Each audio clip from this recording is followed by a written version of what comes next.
Hi, welcome to Barcart Bookshelf, a video series about books and the drinks they inspire. My name is Elias, and today we're talking about Red Star Hustle by Sam J. Miller. Red Star Hustle is a science fiction novel. It's a short novel because it is a saga double.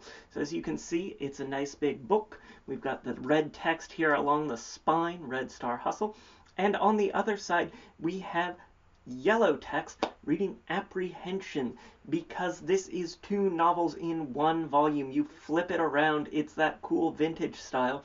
And there is another novel in this book, Apprehension, by Mary Robinette Kowal, which I am looking forward to reading soon. So perhaps we'll end up with two episodes in one volume. We shall see. But for now, I really loved Red Star Hustle, and I'm so excited to be talking about it with all of you. You know, longtime viewers of Barcart Bookshelf may remember when we discussed Sam J. Miller's The Blade Between. It's one of my absolute favorite horror novels. It's a book I had to rotate in my mind for about 10 months before I could do a drink for it, because it made me feel grimy and icky in the best way possible, and I needed to sit and think with it. Red Star Hustle, very different book, very different reaction. As you can see, we've got all of our drink materials here now, and this is a book that's only been out for about 6 weeks, and one that I'm really excited to talk about. It is a science fiction novel, a short science fiction novel set 10,000 years in the future, so far future, where we have this sort of interconnected universe, connected by portals of various sorts, so faster than light travel, and a gay male prostitute who finds himself at the center of a conspiracy when one of his Johns is murdered, assassinated, a film director, and a security officer who is tasked with hunting him down, and these sorts of stories that interweave and interlace in really exciting ways. It's got this sort of noir vibe, but with like giant space mechs, and is really engaged with the sort of work of sex work, the life of someone who is sort of transient and joyful and really happy in their work and cognizant of the sort of complications with their work. And also a pretty remarkable exploration of issues around addiction.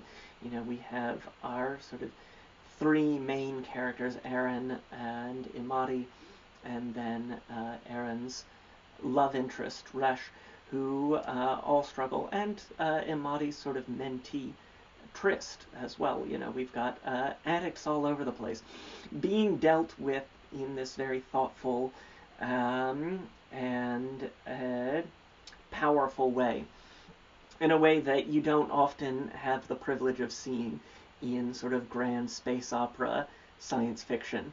It's just really, you know, fundamentally a human story, as stories are, but profoundly thoughtful and well observed and sexy and fun. And as I've said, there are giant mechs shaped like cave bears with hedgehog spikes, and the sort of twisty conspiracy thriller mystery vibes going on as well.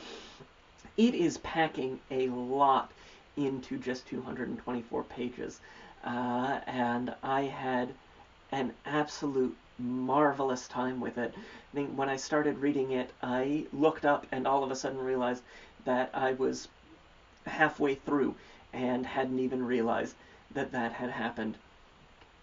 It's just like propulsive and clever and doing the fun thing in far future science fiction where you get to see the little threads of Planet Zero, Earth revivalism that have carried through in this keenly observed set of characters. Just really marvelous work from an author whose writing I look forward to at every opportunity. A really brilliant science fiction novel, and one that is worth the volume alone. And so that makes me all the more excited as well to get the bonus book. And I know that there are going to be readers who are like, oh boy, I'm going to start with a Mary Robinette Kowal, and then I get a Sam J. Miller bonus book. Like, what a gift these saga doubles are, this, like, revival of a classic style. And with all of this, like, joy and effervescence, we had to have a drink.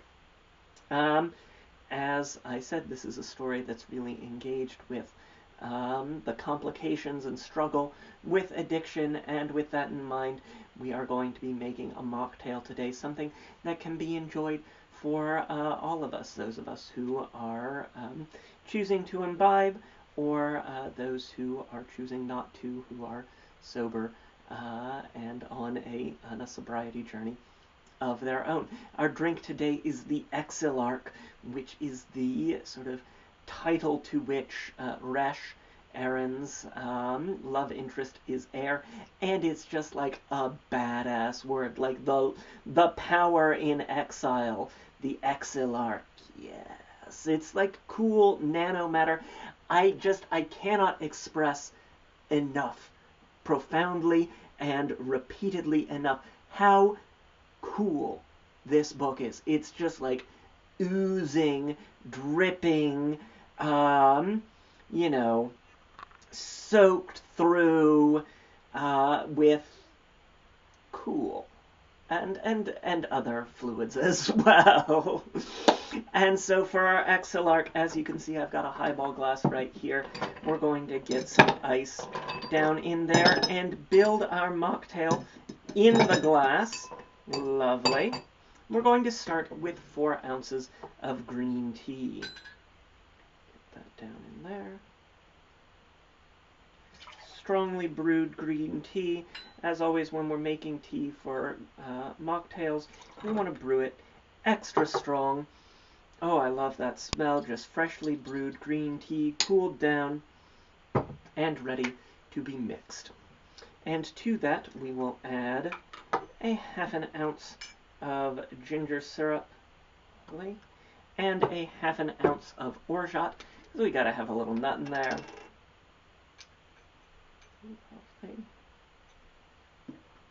This wonderful floral almond syrup, and then a couple of dashes of bitters. Now, I am using the Scrappy's bitters today, which are made with alcohol. It's adding a sort of negligible amount of alcohol to our mocktail, but if you want one that is 100% alcohol-free, I recommend a grapefruit bitters from El Guapo, which makes their bitters out of glycerin instead of an alcohol base, so 100% alcohol-free, or Fee Brothers as well. That's also a glycerin-based bitters.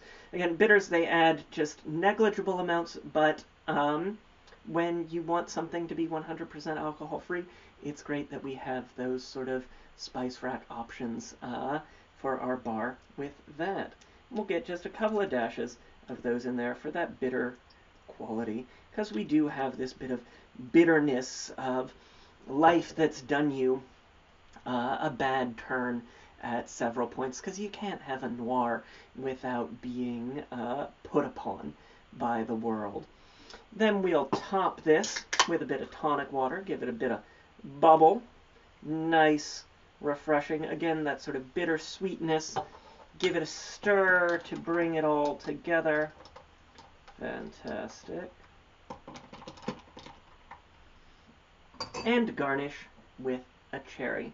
We've got this sort of fake cherry flavor scent in here at sort of pivotal scene in the book, but I like real cherries, and so I am getting my cocktail cherries, like so, for that real sort of Planet Zero quality, that planet-side quality that we can make here on Earth.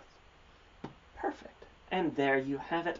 This is the Exilarch, a mocktail inspired by Red Star Hustle by Sam J. Miller. Red Star Hustle is available now. A huge thank you to the publisher Saga Press for sending me a review copy of this book. It's been one of my most anticipated reads of 2025, and one that I'm so excited to help round out our Bar Cart bookshelf year with. I've got a link to snag it in the description below, as well as a link to purchase my book, Cocktails and Consoles, 75 Cocktails and Mocktails to Level Up Your Game Night.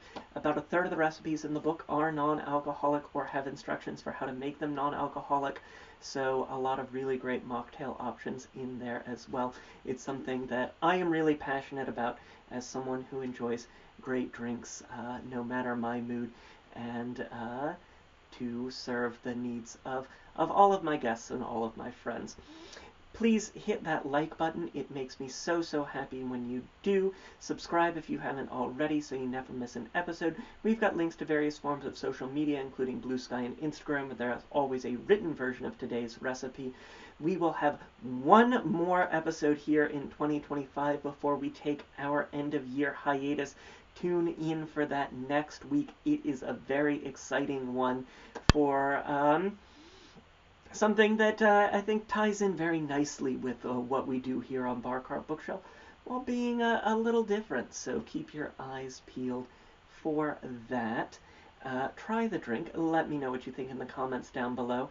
And until next time, cheers.